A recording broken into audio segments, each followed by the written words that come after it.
नमस्कार, बहुत स्वागत है इस बुलेटिन में आपका। मैं हूं आपके साथ शीनम शर्मा और सबसे पहले एक बड़ी खबर। अल्मोड़ा जिले के मरचूला में एक यात्री बस गहरी खाई में गिर गई, जिसमें कुल 36 लोगों की दर्दनाक मौत हुई है, जबकि 27 घायलों का इलाज चल रहा है। बस पौड़ी से रामनगर की ओर जा रही थी। गढ़वाल यूजर्स की बस करीब 100 मीटर गहरी खाई में गिरी है, जिसमें 28 लोगों ने मौके पर ही दम तोड़ दिया, जबकि 8 लोगों ने इलाज के दौरान दम तोड़ दिया। घायलों को रामनगर, हल्द्वानी और ऋषिकेश के अस्पताल में भर्ती कराया गया है। घटना के बाद से इलाके में शोक की लहर है। सूचना के बाद मौके पर पुलिस पहुंची, एसडीआरएफ और फायर ब्रिगेड की टीम पहुंची और स्थानीय लोगों के साथ मिलकर रेस्क्यू कर घायलों को निकाला गया। 42 सीट की बस में कुल 62 लोग सवार थे। ये लोग दीपावली मनाकर वापस लौट रहे थे। हम गांव से आ रहे थे, मेरे को मरचूला में उतरना था। मरचूला से पहले ही बैंड पे गाड़ी का कुछ पार्ट वार्ट खराब हुआ, ओवरलोड हुई, गाड़ी सीधे गई नीचे। मेरा पैर दब गया, पैर में चोट आ गई और कमर में। गाड़ी स्पीड में थी, गाड़ी को काबू नहीं कर पाया वो। आवाज़ आई गाड़ी में और उसके बाद सीधे गदेरे में निकल गई गाड़ी। ओवरऑल लगभग 60 के अराउंड इसमें सवारी थी, जो मैं कह सकता हूं कि संभवतः ज़्यादा ही रही होगी। क्या कारण रहा होगा एक्सीडेंट का, ये अभी कह पाना मेरे लिए बड़ी जल्दबाजी की बात है, क्योंकि पहला हमारा काम रेस्क्यू का था। जो घायल है उनको प्रॉपर ट्रीटमेंट मिल जाए और जो मृतक है उनको हम पंचनामा वगैरह पोस्टमार्टम करके उनकी बॉडी हम हैंड ओवर करते हैं।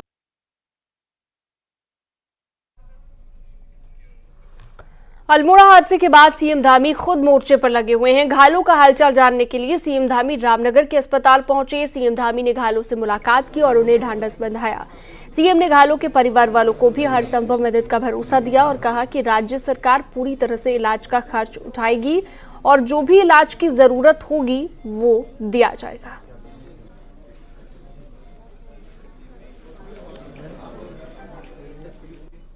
अल्मोड़ा में हुए सड़क हादसे पर सीएम धामी ने दुख जताया है और हादसे में मृतकों के परिवार वालों को 4-4 लाख और घायलों को 1-1 लाख की आर्थिक मदद देने का ऐलान किया गया है। इसके साथ ही पौड़ी और अल्मोड़ा के एआरटीओ सस्पेंड कर दिए गए। सीएम ने कहा कि लापरवाही बरतने वाले अधिकारियों पर कड़ी कार्रवाई की जाएगी।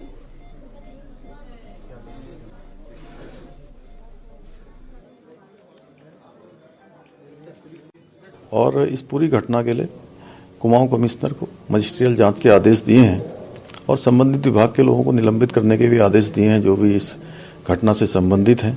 कहीं भी कोई लापरवाही होगी तो उसके खिलाफ सख्त कार्रवाई की जाएगी।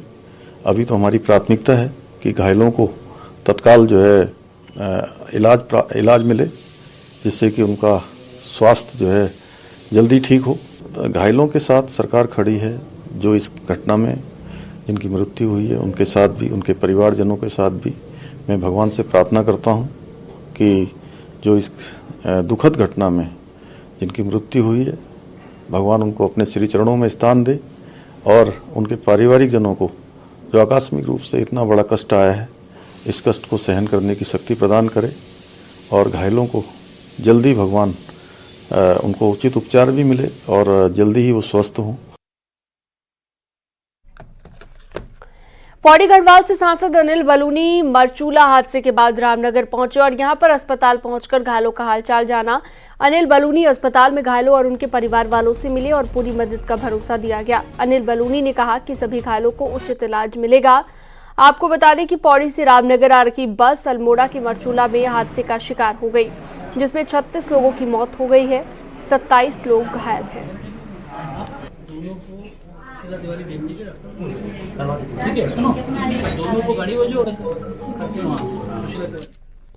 पहाड़ का सड़क हादसों से पुराना नाता है। ऐसा शायद ही कोई साल गुजरा हो जो हादसे का दर्द दिए बिना चला गया हो।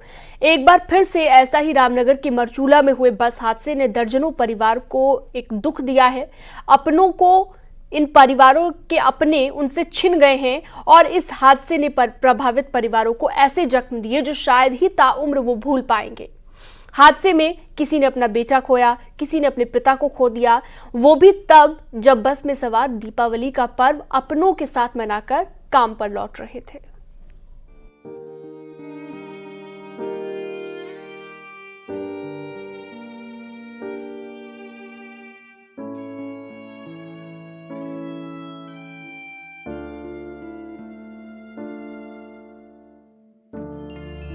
सुबह बस में सवार होते ही इनकी आंखें नम तो थी, लेकिन ये आंसू अपनों से कुछ दिनों के लिए जुदा होने भर के थे। उस वक्त शायद ही किसी ने सोचा होगा कि बस में सवार ज्यादातर लोग अपनों से अंतिम विदाई ले रहे हैं। कई सपनों को आंखों में सजाकर यात्री अपनी मंजिल को निकले तो थे, लेकिन होनी को कुछ और ही मंजूर था। किन्नौर से रामनगर आ रही बस मारचूला के पास गहरी खाई में जा गिरी। इस हादसे में जिंदगियों को कब मौत निकल गई पता ही नहीं चला, जबकि कई घायल अब भी मौत से जंग लड़ रहे हैं। मारचूला बस हादसे ने एक झटके में दर्जनों परिवारों को हिला डाला। दर्दनाक हादसे में किसी ने पिता को खोया तो किसी ने बेटे को, किसी ने अपने पूरे परिवार को ही खो दिया, तो किसी भाई की कलाई ताउम्र के लिए खाली हो गई। वो गाड़ी का कुछ एक्सल टूट गया। गाड़ी का एक्सल वगैरह टूटा? अच्छा। और वो ड्राइवर ने मोड़ा नहीं, वो नीचे डाल दी गाड़ी। तो तुम कैसे कूदे बाहर? मैं कूदा नहीं, मैं एक दो बार तो मैं पलटी खाई। बस ने पलटी खाई? हाँ। उसके बाद मैं अपने आप नीचे, पता नहीं है मैंने आके बंद कर लिया। तुम बस में ही थे? हाँ। अच्छा। मेरे को पता नहीं है मैं कैसे बाहर छटक गया। जीएमओयू की 42 सीटर बस में 62 यात्रियों की मौजूदगी परिवहन विभाग को सीधे कटघरे में खड़ा करती है। साथ ही ये भी 100% सच है कि पहाड़ों में यातायात के साधनों में भारी कमी है। कई रूट तो आज भी ऐसे हैं जिनमें सिर्फ एक ही गाड़ी चलती है। ऐसे में यात्रियों को ना चाहते हुए भी मौत की ऐसी बसों में सफर के लिए मजबूर होना पड़ता है। नतीजा यह है कि दर्जनों जिंदगियां कब मौत के मुंह में समा जाएं, पता नहीं चला। हालांकि अब पौड़ी और अल्मोड़ा के एआरटीओ को सस्पेंड कर दिया गया है, तो हादसे की मजिस्ट्रेट जांच के आदेश भी दे दिए गए हैं। क्योंकि त्योहार के बाद का ये सीज़न है, त्योहार के बाद जो त्योहार मनाने के लिए लोग अपने गांव में आए हुए थे, वो यहाँ से लौट करके वापस अपने काम पर जा रहे थे। तो निश्चित है कि बस में ज़्यादा लोग थे, 42 सीटर बस थी। जो हमें आंकड़ा मिल रहा है अभी तक, जो मोटा मोटा, अभी कंफर्म आंकड़ा हमारे पास नहीं है, जो मोटा मोटा आंकड़ा मिल रहा है उसके हिसाब से ये बस ओवरलोडेड थी, और ओवरलोडेड बस होने के चलते इस हादसे में ज़्यादा जाने गई हैं। हादसे के बाद रेस्क्यू और मुआवजा भले ही प्रभावितों को कुछ राहत दे दे, लेकिन जिन्होंने अपनों को हमेशा के लिए खोया है, उस दर्द को शब्दों में बयां करना आसान नहीं है। एक जिंदगी के साथ कई की डोर बंधी रहती है। ऐसे में दर्जनों यात्रियों की मौत ने सैकड़ों लोगों का सब कुछ तबाह कर दिया। काश हम ऐसा सिस्टम बना पाते कि साल दर साल होने वाले हादसों में कुछ लगाम लग पाती, तो शायद बात ही कुछ और होती। न्यूज़ 18 के लिए गोविंद पाटनी के साथ विजयवर्धन उप्रेती की रिपोर्ट।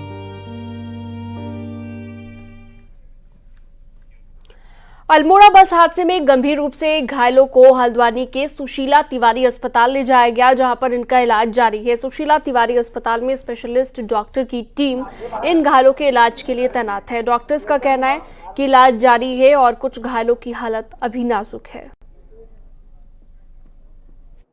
अभी तक 3 मरीज अभी पहुंचे हैं, उसमें से एक काफ़ी जो प्राइमा फेसी सीरियस लग रहा है, उसको चेस्ट इंजरी है, हेड इंजरी है, और उसमें काफ़ी ट्यूब चेंज कर रहे हैं, उसका तुरंत उसको आईसीयू में कर रहे हैं।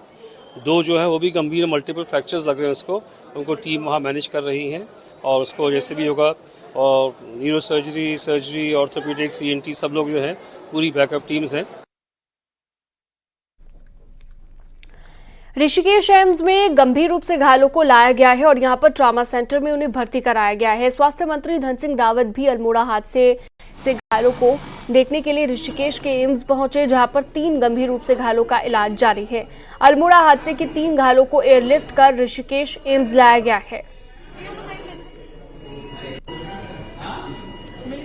3 लोगों को यहाँ पे लाया गया है और तीनों की हालत नाजुक बनी है, जिसमें से एक ही कुछ बता पाने में सक्षम रहा है, जिसका नाम अशोक कुमार है। बाकी 2 जो है अननोन के रूप में ही हम लोगों ने रजिस्टर्ड किया है।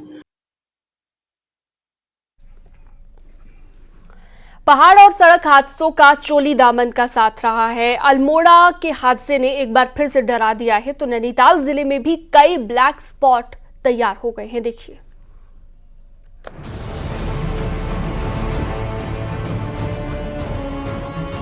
नैनीताल का भूमियाधार ब्लैक स्पॉट के तौर पर तैयार हो गया है। सड़क पर अतिक्रमण आज तक नहीं हटाया जा सका है।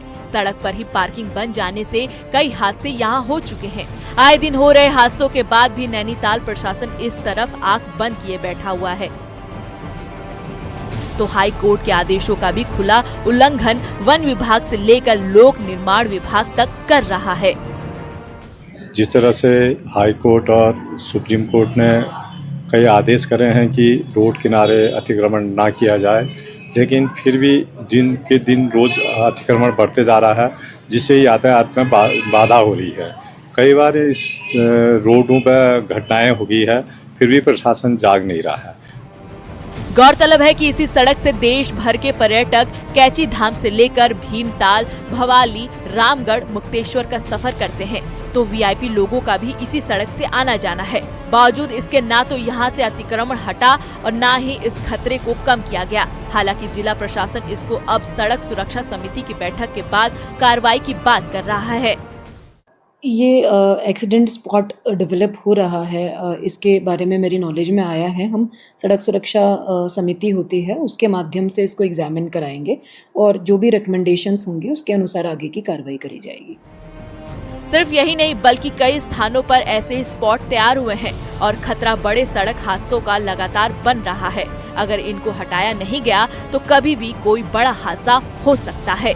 न्यूज़ 18 के लिए नैनीताल से वीरेंद्र बिस्ट की रिपोर्ट।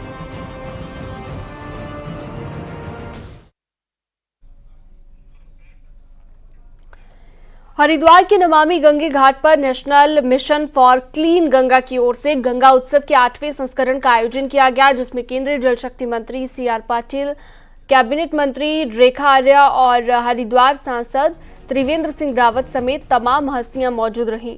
गंगा उत्सव में कई सांस्कृतिक कार्यक्रमों का आयोजन किया गया। हरिद्वार से गंगा सागर तक जाने वाले BSF के महिला दल को केंद्रीय मंत्री ने हरी झंडी दिखाकर रवाना किया।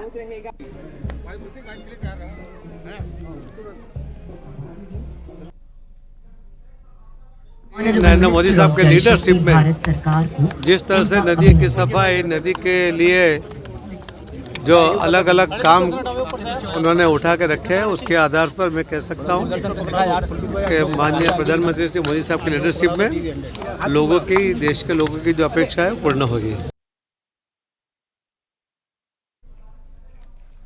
आगे बढ़ते हैं, बागेश्वर की बात करते हैं, जहां पर कपकोट के दुर्गम गांव सोराग में अभी तक सड़क की सुविधा नहीं मिल पाई है। सोराग गांव को जोड़ने के लिए पिंडर नदी पर पुल न बनने से लोगों की मुश्किलें बढ़ गई हैं। रविवार को गांव की 2 महिलाएं घास काटते वक्त पहाड़ी से गिर गईं। गांव पर दीपावली में घर आए युवकों ने दोनों को डोली में रखकर 11 किलोमीटर पैदल चलकर मुख्य सड़क तक पहुंचाया, जहां से उन्हें गाड़ी से जिला अस्पताल ले जाया गया। दोनों महिलाएं रविवार से ही घायल थी, लेकिन सोमवार को उन्हें अस्पताल पहुंचाया जा सका।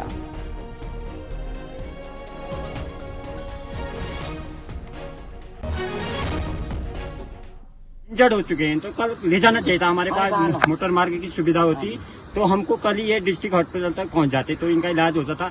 लेकिन मोटर मार्ग न होने के, पुल न होने के कारण, रोड की स्थिति सही नहीं होने के कारण तो आज हम यहाँ पर खड़े हैं। और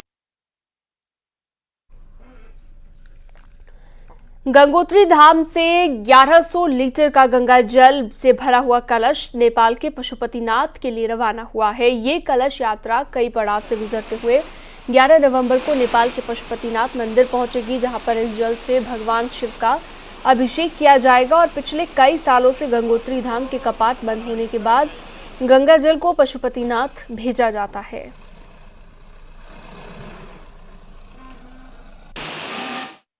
गंगोत्री के दिव्य जल से भगवान पशुपतिनाथ का पूरे वर्ष पर्यंत अभिषेक होता है, जिसके लिए विगत वर्ष हमने 900 लीटर का एक कलश बनाया था। इस वर्ष 1100 लीटर का, जो विश्व में सबसे बड़ा कलश है।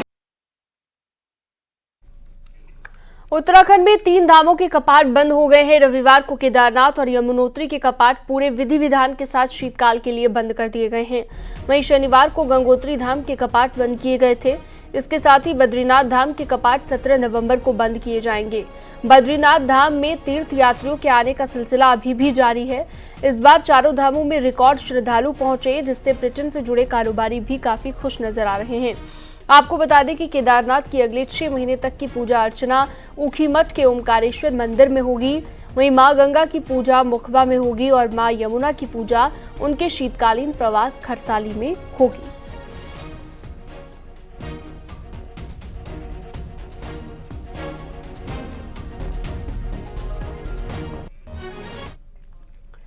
उत्तराखंड के 3 धाम गंगोत्री, यमुनोत्री और केदारनाथ के कपाट बंद हो चुके हैं। अब भगवान बद्री विशाल के कपाट बंद होने की तैयारी है। देखिए,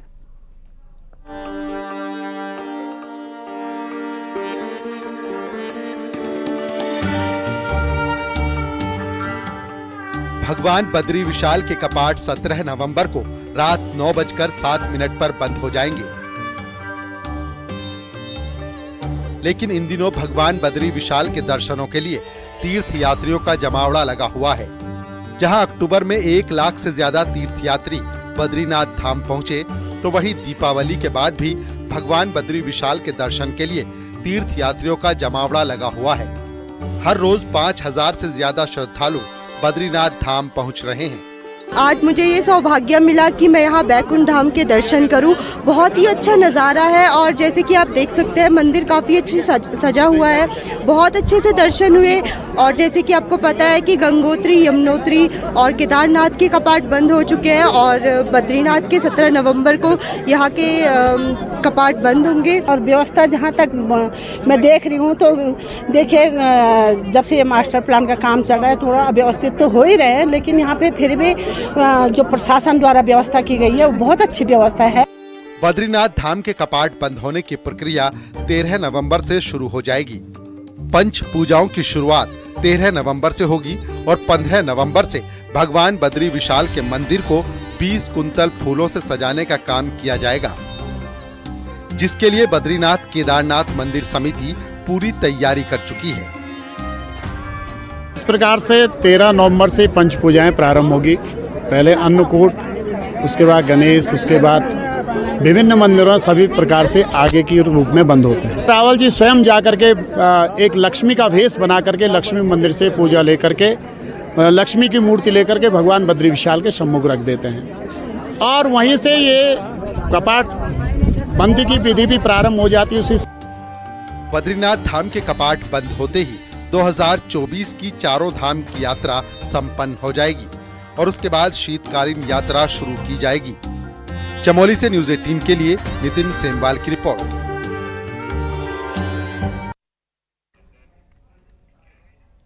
गंगोत्री, यमुनोत्री धाम के कपाट बंद होने के बाद दोनों धामों में सन्नाटा पसर गया है।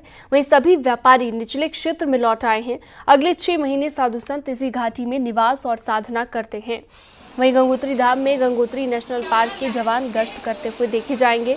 गंगोत्री धाम में कपाट बंद होने के बाद हालात कैसे हैं, हमारे संवाददाता ने जायजा लिया। धाम में कपाट बंद होते ही गंगोत्री धाम पूरे क्षेत्र में सन्नाटा पसर गया है। हम आपको तस्वीरें दिखा सकते हैं किस तरह से जो दुकानें जगमग रहा करती थी 6 माह कपाट खुलने के दौरान, वो पूरी तरह से बंद हो गई है और पूरी घाटी में सन्नाटा पसर गया। और अगले 6 माह यहाँ पे सिर्फ साधु संत और जो गंगोत्री नेशनल पार्क के जो कर्मचारी है वही रहेंगे और पूरी तरह से सन्नाटा इस घाटी में देखा जाएगा। कोई चहलकदमी नहीं रहेगी और ये तस्वीरें बयां करती है कि कपाट खुलने के बाद किस तरह के हालात गंगोत्री धाम में हो जाते हैं। और इस समय अपडेट यही है कि कपाट बंद होने के बाद पूरी तरह से सन्नाटा गंगोत्री धाम में फैल चुका है। प्रदीप कुमार, न्यूज़ 18, गंगोत्री धाम, उत्तरकाशी। रुद्रप्रयाग में तृतीय केदार तुंगनाथ मंदिर के कपाट बंद हो गए हैं। सुबह 11 बजे पूरे विधि विधान के साथ तुंगनाथ के कपाट बंद हो गए। सुबह की पूजा के बाद 10 बजे से मंदिर गर्भगृह में कपाट बंद होने की प्रक्रिया शुरू हो गई थी। सबसे पहले भगवान तुंगनाथ के स्वयंभू शिवलिंग को श्रृंगार रूप से समाधि स्वरूप में ले जाया गया, जिसके बाद कपाट बंद हुए और भगवान तुंगनाथ की डोली शीतकालीन गद्दी स्थल मरकटेश्वर मंदिर मक्कू मठ के लिए रवाना हुई। वहीं डोली का आज रात्रि प्रवास चोपता में होगा।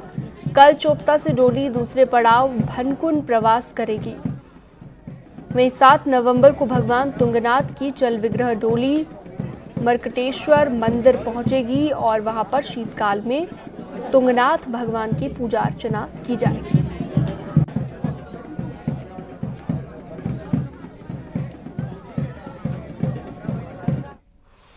महानगरों की लगातार बिगड़ रही खराब हवा भले ही लोगों को पहाड़ों की तरफ आने को मजबूर कर रही हो, लेकिन पहाड़ों में सैलानियों की बढ़ती तादाद यहां के पर्यावरण को प्रभावित कर सकती है। खासतौर पर हायर हिमालय में सैलानी की पहुंच ग्लेशियर के लिए खतरा पैदा कर रही है।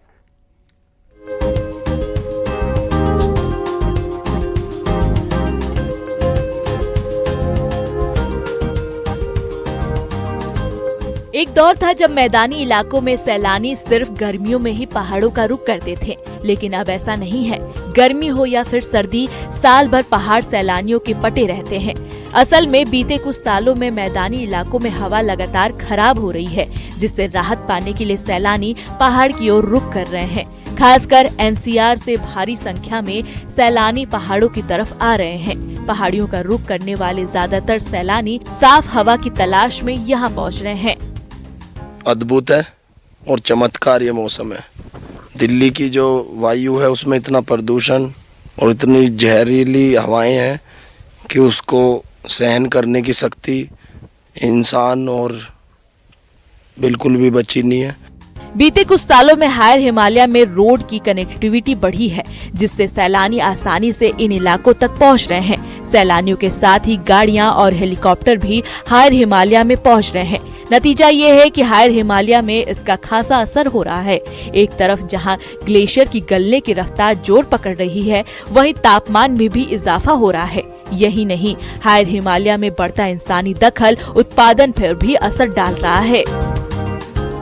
जो हमारे डिफरेंट इकोसिस्टम है, जैसे ग्लेशियर एनवायरनमेंट है, उसके नीचे जो सब अल्पाइन एंड अल्पाइन एनवायरनमेंट है, और डाउन स्लोप जो रीजन्स हैं जहाँ पर का कि अधिक एग्लोमरेशन वगैरह है, उस पर जो है सीधा सा डायरेक्ट प्रभाव जो है कई प्रकार से होता है। पहाड़ों की तरफ सैलानियों का बढ़ता रुझान पर्यटन कारोबार को जरूर चार चांद लगा रहा है, लेकिन इसकी कीमत हिमालय के पर्यावरण को भी चुकानी पड़ रही है। यही हाल आने वाले सालों में रहा तो तय है कि इसके भयावह नतीजे भुगतने होंगे। ऐसे में बेहतर यही होगा कि हायर हिमालय में सैलानियों की संख्या को रेगुलाइज किया जाए, ताकि पर्यटन के साथ ही पर्यावरण भी बचा रहे। न्यूज 18 के लिए पिथौरागढ़ से विजयवर्धन उत्प्रेती की रिपोर्ट।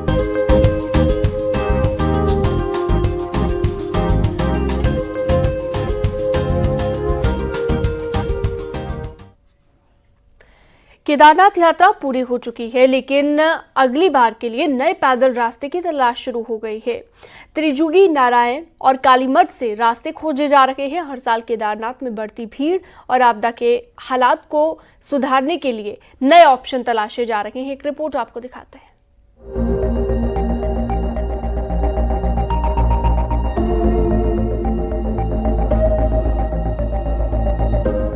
3 नवंबर को केदारनाथ के कपाट बंद हो चुके हैं। अब 6 महीने बाद साल 2025 में कपाट खुलने पर यात्रा की शुरुआत होगी। 4 धाम में सबसे कठिन यात्रा केदारनाथ की है, जहां 20 किलोमीटर पैदल चलना पड़ता है। लेकिन पैदल रास्ते और मुश्किल हालात के बावजूद हर साल सबसे ज्यादा यात्री यहीं पहुंच रहे हैं।